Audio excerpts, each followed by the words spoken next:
अस्सलाम वालेकुम दोस्तों, हम में से अक्सर लोगों ने चीन के साबिक रहनुमा माओ ज़ेडुंग के बारे में तो सुना होगा। वो एक चीनी कहानी लिखते हैं जिसमें वो ये लिखते हैं कि चीन के पहाड़ी इलाकों में पुराने वक्तों में एक बूढ़ा शख्स रहता था। उस बूढ़े शख्स के घर के सामने दो बड़े बड़े पहाड़ थे। उस शख्स की मुश्किल ये थी कि उसके घर में सूरज की रोशनी दाखिल नहीं होती थी क्योंकि उसके घर के सामने वो बड़े बड़े पहाड़ मौजूद थे। वो इस बात से बहुत परेशान था और एक दिन उसने अपने नौजवान बेटों को बुलाया और ये कहा कि क्यों ना हम लोग मिलकर इस पहाड़ को खोद कर अपने घर के आगे से हटा दें। जब उस बूढ़े शख्स के हमसाये ने ये बात सुनी तो उसने कहा कि पहले तो मुझे शक था, लेकिन अब मुझे यकीन हो गया कि तुम वाकई एक बहुत पागल इंसान हो। क्या कोई शख्स पहाड़ को खोद कर उसे रास्ते से हटा सकता है? और उस शख्स ने जब ये बात कही तो बूढ़े आदमी ने उसे बहुत ही संजीदगी से एक जवाब दिया।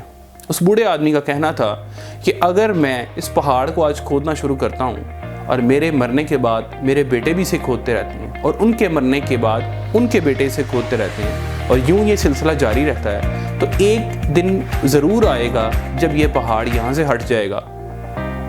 बूढ़े आदमी का ये भी कहना था कि अगर हम कोई भी काम मुस्तकिल मंसूबाबंदी के साथ करते हैं तो वो काम हम ज़रूर कर सकते हैं। यानी कहने का मकसद ये भी है कि किसी भी कामयाबी के लिए, या यूँ कहा जाए कि किसी भी बड़े मकसद को हासिल करने के लिए जो सबसे अहम चीज़ दरकार होती है वो है मुस्तकिल मंसूबाबंदी।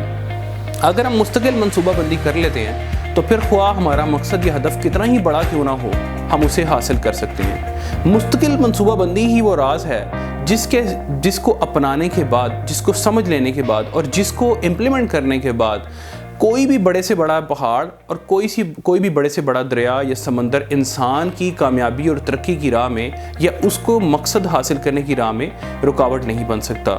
तो आज ही हमें इस बात को समझना है और इस बात के ऊपर अमल करने की कोशिश करनी है। आप सबका बहुत शुक्रिया।